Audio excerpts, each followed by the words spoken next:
Welcome everyone to AI for the Average Joe, Season 3, Episode 8. We've had a bit of a hiatus, a month or so actually, just because of busy work calendars and things going on, and it's conference season as well. So obviously there's lots of events, lots of conversation, and it's interesting in terms of focus either in the HR community, L&D community, or if you do something completely different. There seems to be an interesting increase and conversation around AI and technology. And we've been doing AI for the Average Joe for about 3 years now. And it's only now that I'm starting to kind of feel the momentum. So we've got an amazing guest for you today, Michelle Hartley, who's going to talk to us a little bit around her views on AI and HR. Um, and it'll be interesting to understand what you think about that as well, in terms of has the shift changed finally in regards to people getting their head out the sand when it comes to AI and implementation, or are we still waiting to see what everybody else is doing? So, without further ado, hello, Michelle, how are you? Hello, thanks for having me on. Yeah, I'm good, thank you. Very happy to Good. be here. Very excited. It's been far too long. You should have been in season one, but forgive me for not making that We'll happen. So clip that bit. That's the little clip from the show now. that's the promo right there, right? Absolutely, for sure. So, you've obviously got an amazing HR community, an amazing HR background, and I know you post a lot around kind of playing around with AI and using AI tech and stuff like that. So, tell us a bit about what's going on for you in AI, for the HR community in AI. Just kind of share your pearls of wisdom, if that's okay. Yeah. I feel like I'm quite relatively like a late adopter to AI, and I will confess this on this podcast because I was resisting it for such a long time. And actually, I feel like I might be the face of all HR people right now, because I think a lot of HR people are doing exactly what you said, you're just waiting to see if anything's going to happen, waiting to see what works, what doesn't work. So I started using it as part of my content. So when I'm trying to create content for places like LinkedIn and for my website and blogs and stuff like that, I thought, right, I'm going to start focusing on using some AI stuff because my time and energy are really precious to me and I want to find a way to make it better. And that's where I kind of started. And now I feel like I'm known on LinkedIn as the comedy one that posts all like the Muppetize your photo stuff. That's the kind of stuff that gets people on board though, right? Is It actually is. how I can use it for a bit of fun and to smile and it's almost those things that get us familiar with it, I think. And I think it's a really good point you just made, Michelle, that you feel that you represent where HR are right now. I think it's any industry. I don't think there'll be some really early adopters, but in the main, most people are just hearing all about it. Loads of people now are using it and trying it, and that's kind of where we are. So I think it's good to know how we can start to drive that forward. Yeah, it's really interesting actually. When I think about, because I've got an HR community of HR people, but I've also got a few clients in, in the real world, so practical clients who need me for HR advice. And I would say actually my clients are adopting AI more readily than the HR people that I work with, which is really interesting and not what I would have guessed. So it's quite interesting to see that they're using it for a lot of like HR questions, HR support. Like one client sent me an investigation that they'd done into something, and I was like, "This report is amazing. How have you done this? This must have taken you ages." They were like, "Oh, I just put it into ChatGPT." I was like, "Oh, good."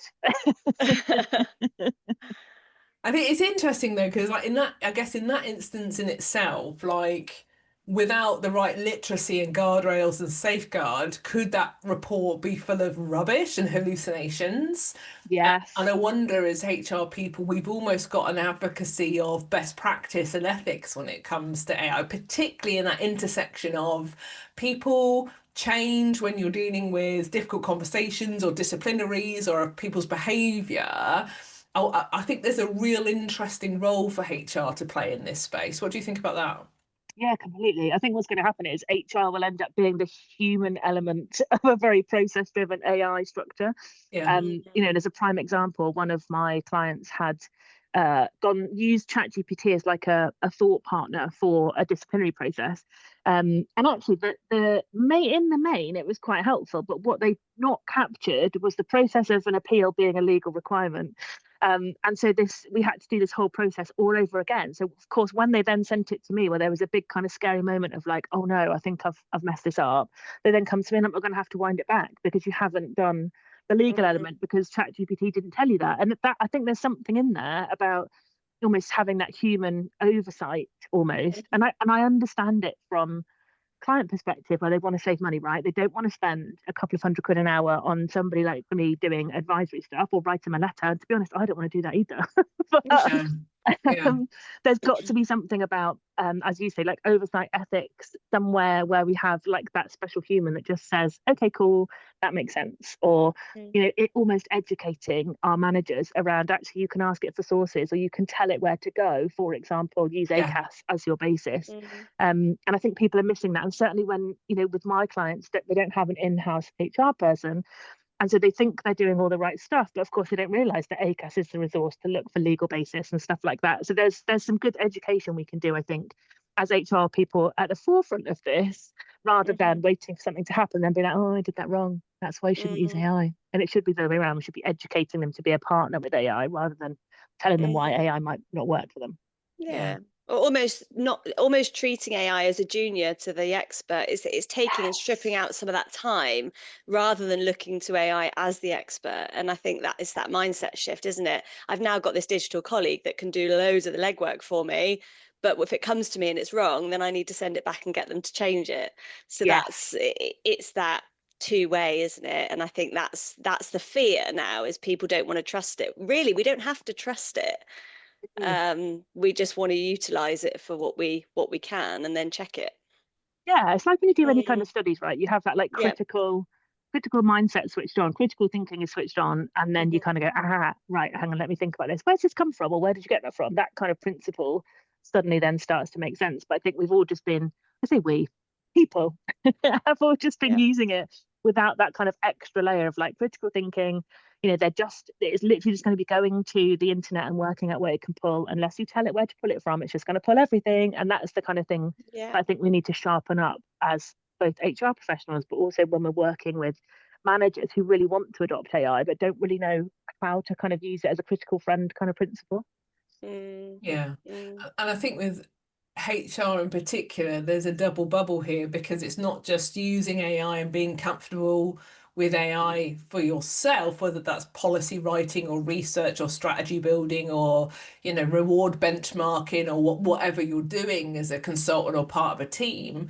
But there's also that point where your stakeholders in your organization or your clients are coming to you saying, well, what's this AI thing about? Like, can you help me think about how I should be using it in the organization? Or we need a behavioral framework, or how does it sit with the HR strategy and stuff like that? So it's almost like two hats for HR people at the moment, I think.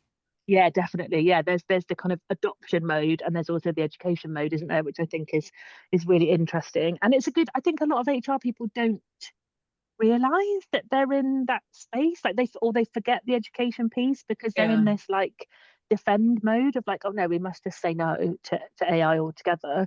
But the mm, reality is people are going to use it whether you tell them to or not, and they might not use it on their work phone but they might use it on their personal one, like if you tell them not to. So they're always going to use yeah, it because there's yeah. a level of curiosity there, isn't there? So I think, Yeah. yeah, we have to kind of remember that we've got these two hats about education, but also adoption. And I think that's quite it's an interesting space to be in right now, isn't it? yeah, It's a new space, I think. I don't think we've had this in HR Mm, in any other, any of the changes that we've seen over the even 20 years, maybe. I don't think we've ever been in a position where we've got the two hats in the same way. So I think that's a really interesting space to, it's yeah. an interesting thing to live through, a bit like COVID. yeah. Oh, please don't take me back there. Oh God, Oh, love it, love it. Yeah, I think it's so fascinating, and I think if I was an independent HR person, and it's easier said than done when you're not, when you sit on the outside. Mm, I think that even that slight curiosity and being able to just talk about AI in a way that is credible, and I'm not saying be an expert or like learn about, I don't know, machine learning or computer science or anything like that, but just in the way of like, being a guardian of quality checking, what do good safeguards look like? What does a good behavioral framework look like? And I'm just talking about like red, amber, green, what you shouldn't be using AI for, what you can use it for, and crack on.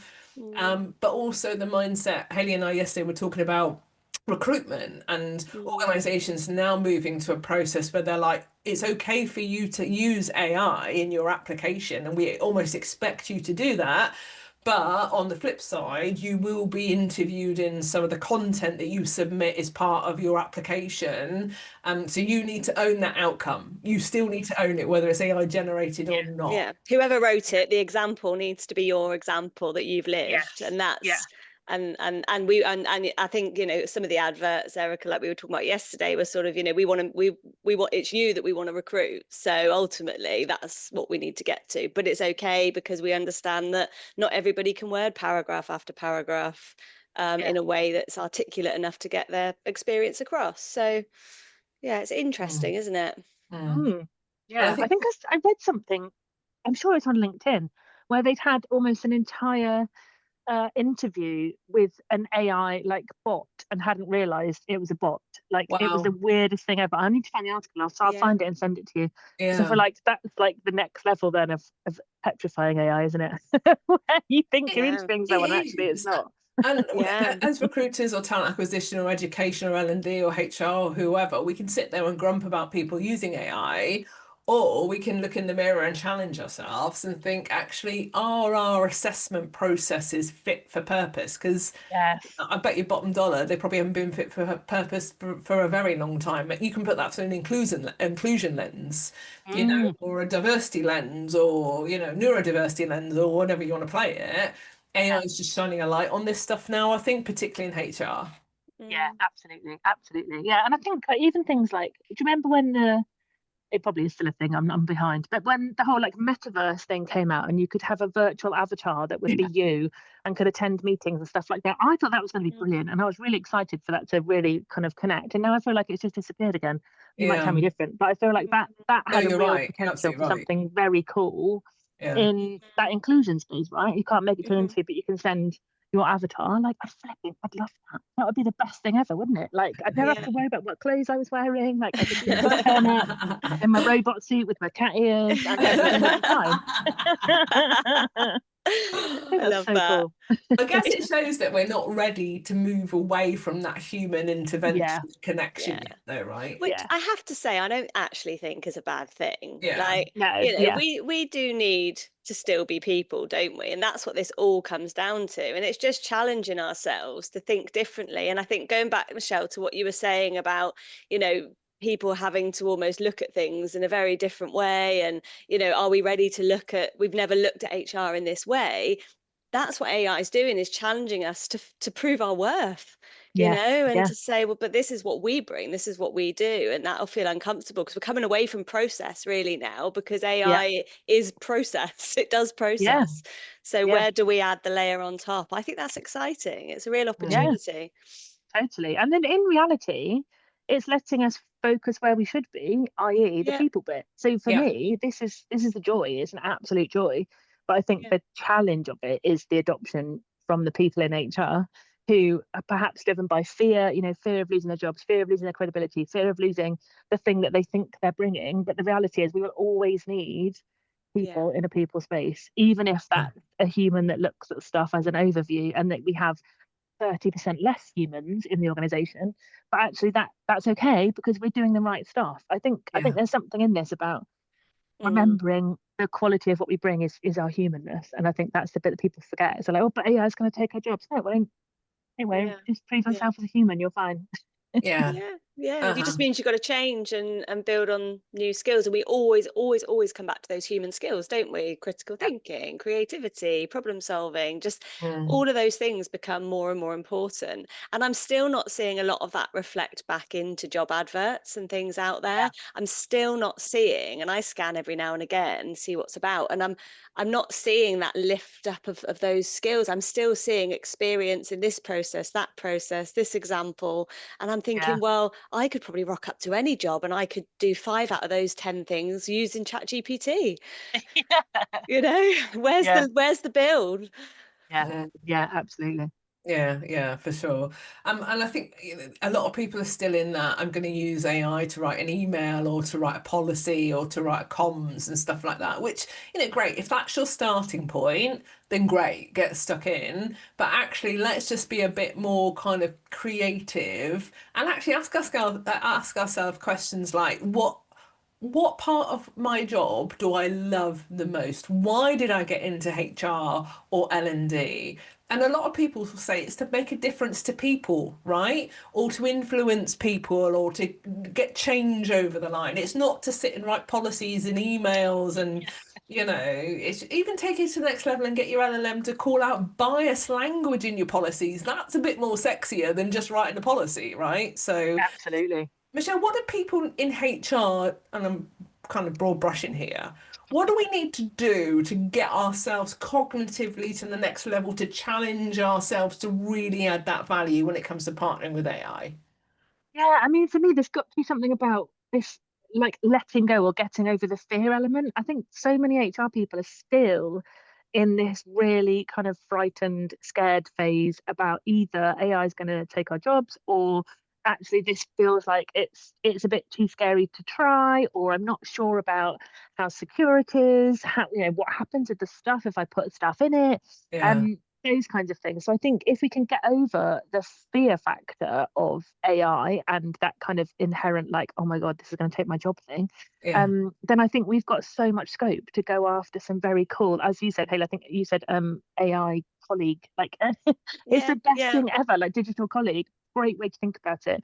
And I think that's the way we need to think about it for HR people looking to adopt AI, is treat it like a digital colleague rather than this big scary robot-esque monster that's going to take everything you love.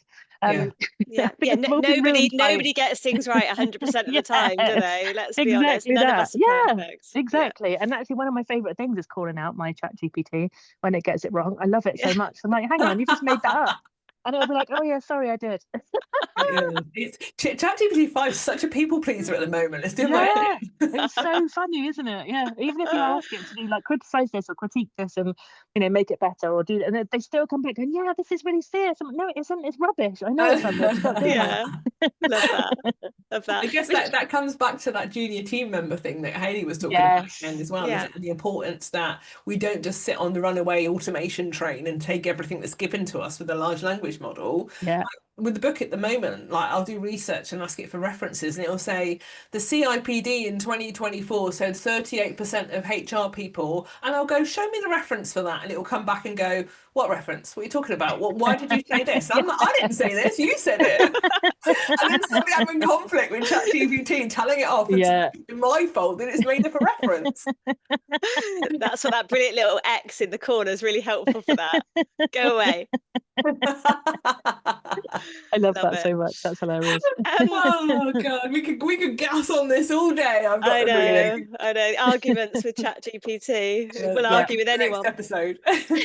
Um, Michelle, what's because obviously we've talked a little bit about that adoption and how do we get this and the fear and how do we get this moving? If there was one simple thing that you could suggest to people as something just really practical to get started, what would that be? What's been the biggest thing and most helpful thing for you in using AI?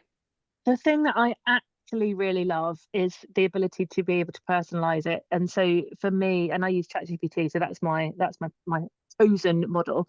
Um, and you can go into settings and literally just tell it exactly how you want it to behave, exactly how you want it to do. You can tell Mm, it the kinds of words that you want it to use, even the words that you don't want it to use. Like mine, you'll be unsurprised to hear, is banned from using the word fluffy.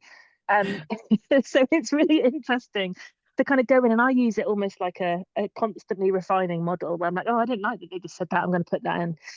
So it's really, really good to be able to do that. And now I literally go into it and I'll say, write me a LinkedIn post about this topic, and it will literally be me, and it'll freak me out in the best way because I'll say, oh, hang on, that is actually me, and I don't need to make edits. This is really weird, but it's mm, because I've kind of mm. trained it in the settings to behave like me and work out how I speak and stuff. So that would be my biggest tip because, oh my word, it is a gift, and it has saved me literally hours every week writing Yeah. stuff. So yeah, that's my biggie.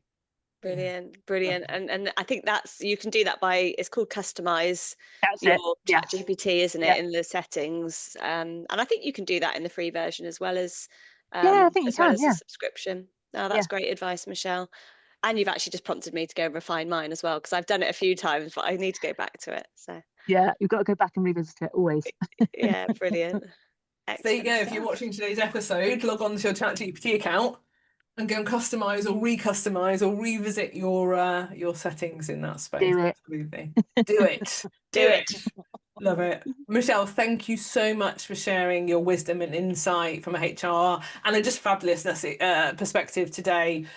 If people want to learn more, if people want to get in contact with you, want to work with you, want to learn more, obviously around, all of the wonderful events and the geek community and all the beige to brilliant stuff that you do, which I think is fantastic. How do they contact you? Yeah, well, the easiest way to find me is on LinkedIn, and I am the one who is normally spouting something ridiculous and funny on LinkedIn. You can also find me on my website, which is peoplesorted.co.uk. Love it. And yeah, definitely connect with Michelle on LinkedIn because when it's Michelle's content before you even see Michelle's face. That's all I'm going to say. It's bloody brilliant. So. Thanks so much. Thank you, everybody, for watching this episode of AI for the Average Joe. We look forward to seeing you on the next episode. Thank you so much.